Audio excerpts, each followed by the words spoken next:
So energy poverty, these are two words, right? To me, life in itself without energy is poverty. Why? Because imagine trying to do what we do on a daily basis without energy. We would not be able to work, we would not be able to educate our kids, we would not be able to do anything without energy. Energy poverty is when you go talk to a grandmother in Swaziland and you realize inside that she's cooking and lighting and staying warm by a fire of some material in the middle of the hut. And you find out from her that the material is cow dung, dried cow dung. Over 1 billion people do not have any electricity. That's only the tip of the iceberg. About 2.5 billion people only have limited access to electric power.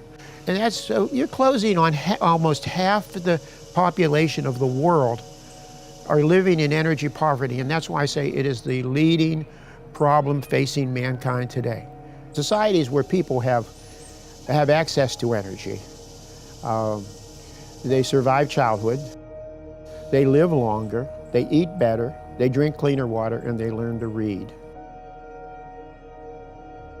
There's roughly 1 billion people who live on the continent of Africa. That's about 3 times the population of the United States.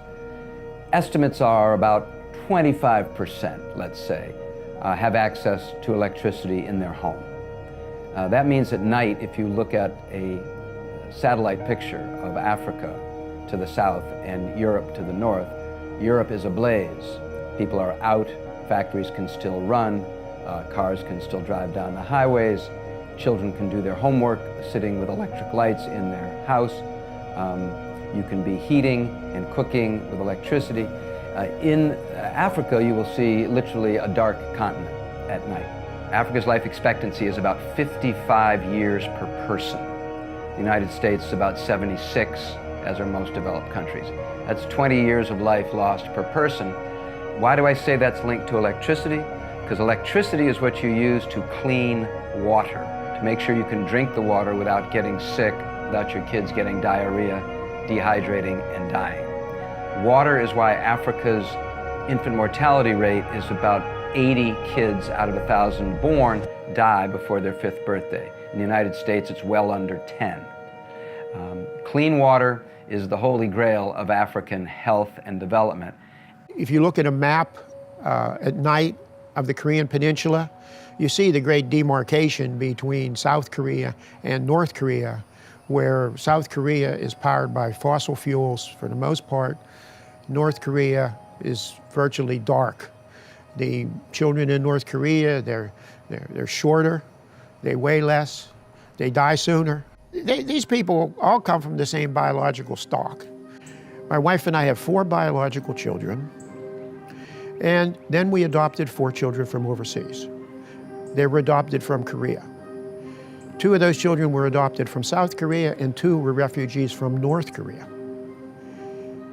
When we adopted our son from North Korea, he was 6 years old, and he weighed 35 pounds. I carried him across the parking lot at the airport like a baby. After 20 years of being involved in the United States, civilization, power, electricity, he became a United States Marine and won 2 medals for bravery under fire in Iraq. So that's what electricity can do for you. I saw it happen before my eyes. The experience of seeing an older gentleman who looked like my grandfather, having spent an entire day gathering twigs and branches off of fallen trees to take back to his hut and carry it back on his back, that was a very powerful experience for me. It taught me the reality of what energy poverty really is.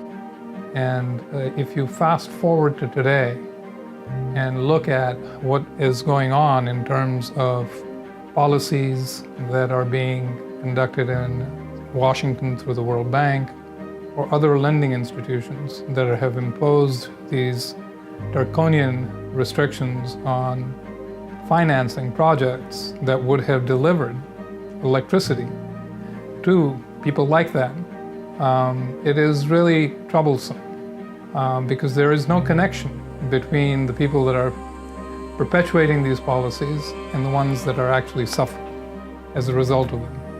fossil fuel is the only answer. Renewables are not going to get it done. The wind doesn't always blow, as we all know, and the sun doesn't always shine, and this is not affordable in many parts of the world. I think we need to connect those dots. We need to let people know that without fossil fuel in many parts of the world, there will continue to be abject poverty driven by a lack of energy. People talk about we should have off-grid power for these nice little African communities. They don't need to be on a grid that links them to the rest of the nation, just nice little off-grid power. Off-grid is no way to be part of the modern world. You need to be on-grid, and the only way to be on-grid is with coal-fired plants, gas-fired, oil-fired plants. We can help make that energy clean. Well, if there's any country that should understand the benefits of electricity, it has to be the United States. I mean, the United States went in 100 years from basically a third world country to the most advanced civilization in the world. And what powered that? Electricity. And what powered the electricity? Fossil fuels. Oil, natural gas, and coal. We have the oil, we have the natural gas, and we have the coal.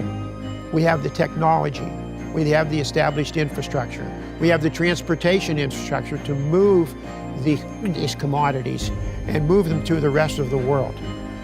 By denying these countries opportunities to get access to American energy such as coal or natural gas, we're condemning people to lives of perpetual poverty. We're not only condemning people today, we're condemning their children.